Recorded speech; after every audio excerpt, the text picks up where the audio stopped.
इस बीच इंडी गठबंधन की बैठक को लेकर इस वक्त की बहुत बड़ी खबर। जेडीयू सांसद सुनील कुमार पिंटू ने इंडी गठबंधन की बैठक को फेल करार दे दिया और इस बैठक पर तीखा हमला बोला है। इंडी की बैठक पर भड़कते हुए जेडीयू के सांसद सुनील कुमार पिंटू ने दावा किया है कि पहले बैठक में समोसा मिलता था, लेकिन मंगलवार को ये बैठक सिर्फ चाय और बिस्किट तक ही सीमित रह गई। नीतीश कुमार से अलग बगावती रुख अख्तियार करते हुए जेडीयू सांसद ने कहा कि बैठक में कई बड़े नेताओं के होने के बावजूद बिना किसी ठोस नतीजे के ये बैठक खत्म हो गई। इसके साथ ही सुनील कुमार पिंटू कांग्रेस पर निशाना साधते हुए उन्होंने कहा है कि कांग्रेस ने हाल ही में कहा था कि उनके पास फंड की कमी है। कल की मीटिंग रह गई चाय बिस्कुट तक की।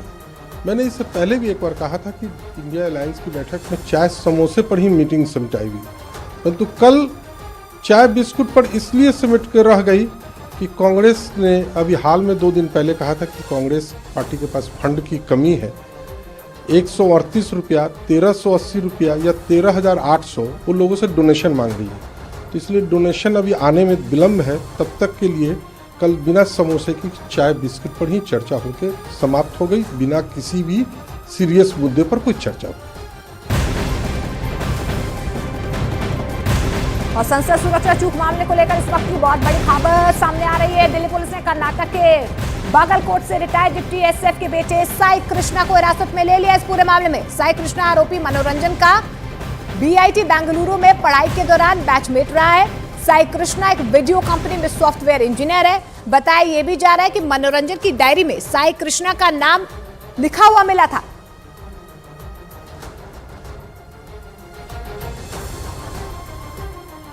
तो संसद सुरक्षा चूक मामले में दिल्ली पुलिस की स्पेशल सेल ने आरोपी के खिलाफ शिकंजा कसना शुरू कर दिया है। जांच का दायरा बढ़ रहा है। सूत्रों के मुताबिक स्पेशल सेल की अलग अलग यूनिट से सभी 4 आरोपियों का पर्सनल खाका तैयार किया है। बताया यह भी जा रहा है कि दिल्ली पुलिस की टीम इन आरोपियों से जुड़े लोगों तक पहुंचने में कामयाब रही है। पुलिस ने आरोपियों से जुड़ी हुई पूछताछ को भी क्रॉस चेक करवाया है।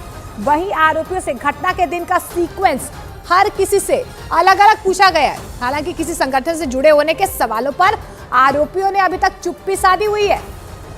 वहीं आपको बता दें कि सूत्रों के मुताबिक आरोपियों के बयानों के अलावा आरोपियों के घरों से छापेमारी में बरामद की गई डायरी, नोटबुक, सीडीआर, बैंक खाते, ईमेल के जरिए जुटाई गई सामग्री, सभी की ईमेल्स, अलग अलग लोकेशंस के CCTV footage, social media accounts पर वो किस तरीके से बातचीत कर रहे थे, उनकी details, WhatsApp chats, signal app, ID, जिन लोगों से घटना के बाद आरोपियों ने संपर्क किया था, उनके बयानों की भी एक फाइल बनाई गई है। तो आप देखिए किस तरीके से जांच का दायरा लगातार इस पूरे मामले को लेकर बढ़ता जा रहा है।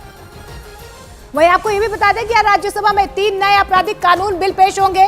कल तीनों बिल लोकसभा से पास हो गए थे। बिल पास होने से पहले अमित शाह ने कहा है कि तीनों बिल कानून, न्याय, पारदर्शिता और निष्पक्षता पर आधारित हैं। कहते थे कि हम नहीं समझते हैं। मैंने कहा कि अगर मन खुला रखोगे और मन भारतीय रखोगे तो समझ में आ जाएगा। मन अगर इटली का है तो कभी समझ में नहीं आएगा। मान्यवर, मन का सवाल होता है, भाषा का सवाल नहीं होता है। मन अगर यहाँ का है तो तुरंत समझ में आ जाता है, मन अगर यहाँ का नहीं है तो कभी समझ में नहीं आएगा। के साथ तो पश्चिम बंगाल की मुख्यमंत्री ममता बनर्जी का झगड़ा उस वक्त भड़का था जब जगदीप धनखड़ पश्चिम बंगाल के राज्यपाल के पद पर थे। उस वक्त तो दोनों नेताओं के बीच झगड़ा इस हद तक बढ़ गया था कि राज्य में संवैधानिक संकट माना जाने लगा था। क्योंकि राज्यपाल होते हुए जगदीप धनखड़ ने राज्य सरकार के कई फैसलों पर सवाल खड़े किए थे। जगदीप धनखड़ ने बंगाल में 24 कुलपतियों की नियुक्ति को अवैध बता दिया था। बतौर राज्यपाल उन्होंने कई मुद्दों पर सीएम ममता बनर्जी से सवाल किए थे। कई बार राज्य सरकार के खिलाफ सीधा ट्विटर पर तीखे हमले किए थे, जिसके बाद सीएम ममता बनर्जी ने अपने ट्विटर अकाउंट पर उन्हें ब्लॉक कर दिया था। राज्य में हुई हिंसा की घटनाओं के लिए भी राज्यपाल रहते हुए जगदीप धनखड़ ने टीएमसी पर तीखे हमले किए थे। नौबत ये हो गई थी कि जगदीप धनखड़ जब तक बंगाल में राज्यपाल के पद पर रहे, बवाल कभी थमा ही नहीं। तृणमूल कांग्रेस के कार्यकर्ताओं ने कई बार संवैधानिक पद पर होते हुए भी उन पर बीजेपी के लिए काम करने का आरोप लगाया। कई बार बंगाल में उनके खिलाफ धरने और प्रदर्शन तक हुए।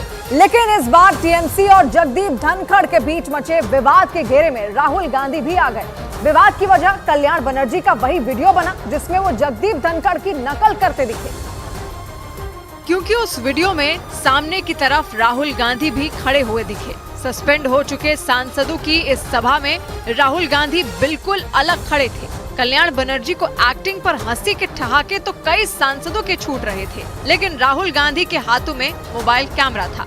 निलंबित सांसदों की नकली संसद में स्पीकर बने कल्याण बनर्जी ने राहुल गांधी का नाम तक पुकारा, जिसका हल्के फुल्के अंदाज में राहुल गांधी ने जवाब भी दिया।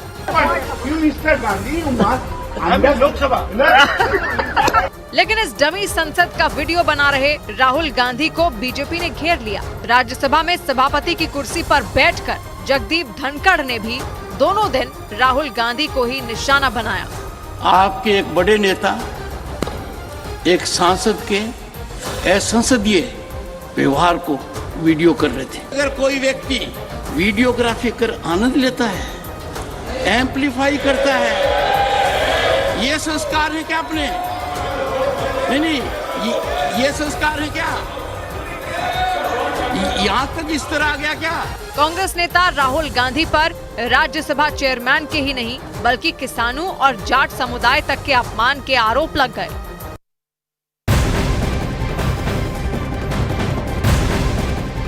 और रामलला की प्राण प्रतिष्ठा को लेकर सूत्रों के हवाले से इस वक्त की बहुत बड़ी खबर सामने आ रही है। मल्लिकार्जुन खड़गे और सोनिया गांधी को राम मंदिर उद्घाटन के लिए आमंत्रित किया गया है। इस वक्त की बहुत बड़ी खबर आपको बता दें, सूत्रों के हवाले से बड़ी खबर है। मल्लिकार्जुन खड़गे और सोनिया गांधी को राम मंदिर उद्घाटन यानी कि 22 जनवरी के लिए आमंत्रित किया गया है। उन्हें न्योता भेजा गया है।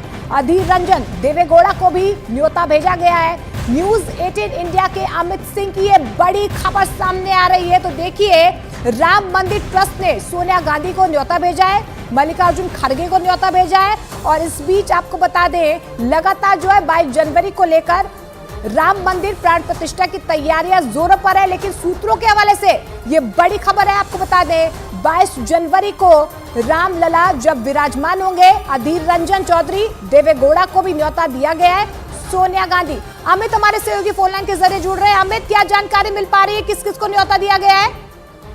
देखिए, लगातार अयोध्या राम जन्मभूमि ट्रस्ट की तरफ से न्योता भेजा जा रहा है। 22 जनवरी के कार्यक्रम श्री राम जब अपने भव्य नए मंदिर में विराजमान होंगे, उसके लिए न्योता दिया जा रहा है। इसमें मुख्य अतिथि प्रधानमंत्री नरेंद्र मोदी है। लेकिन अब ट्रस्ट जो है, अब खड़गे जो कि कांग्रेस के अध्यक्ष है, पूर्व अध्यक्ष सोनिया गांधी, मनमोहन सिंह, पूर्व प्रधानमंत्री देवेगौड़ा और अधीर रंजन चौधरी को भी न्योता दिया गया है अगले महीने जो 22 जनवरी को कार्यक्रम में शामिल होने के लिए। और ये भी बताया जा रहा है कि ट्रस्ट के अधिकारी खुद इन्हें जाकर न्योता दिए हैं। तो जाहिर तौर पर जो लगातार विपक्ष की तरफ से सवाल उठाए जा रहे थे कि क्या विपक्ष को न्योता नहीं दिया जाएगा और किसी के न्योता मिलने या ना मिलने से कोई अपने प्रभु से नहीं मिलेगा। तो अभी फिलहाल खबरें हैं कि ट्रस्ट जो है वो खड़गे, सोनिया गांधी, मनमोहन सिंह, देवेगौड़ा, अधीर रंजन चौधरी को न्योता दिया है। जी अमित, और कौन कौन से नेता शामिल हो सकते हैं जिन्हें आमंत्रण दिया जा सकता है, क्योंकि विपक्ष लगातार इस मुद्दे को बुना रहा था कि उन्हें आमंत्रित नहीं किया जा रहा है, अब तो आमंत्रण अभी दे दिया गया है।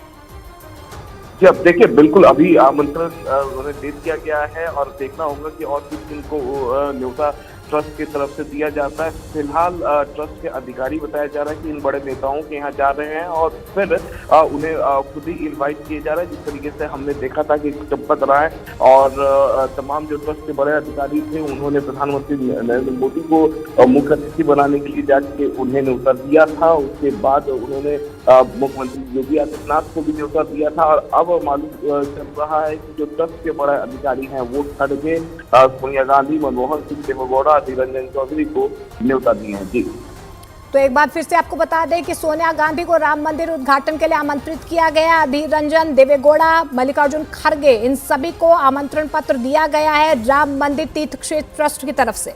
शुक्रिया अमित, फिलहाल इस तमाम जानकारी के लिए।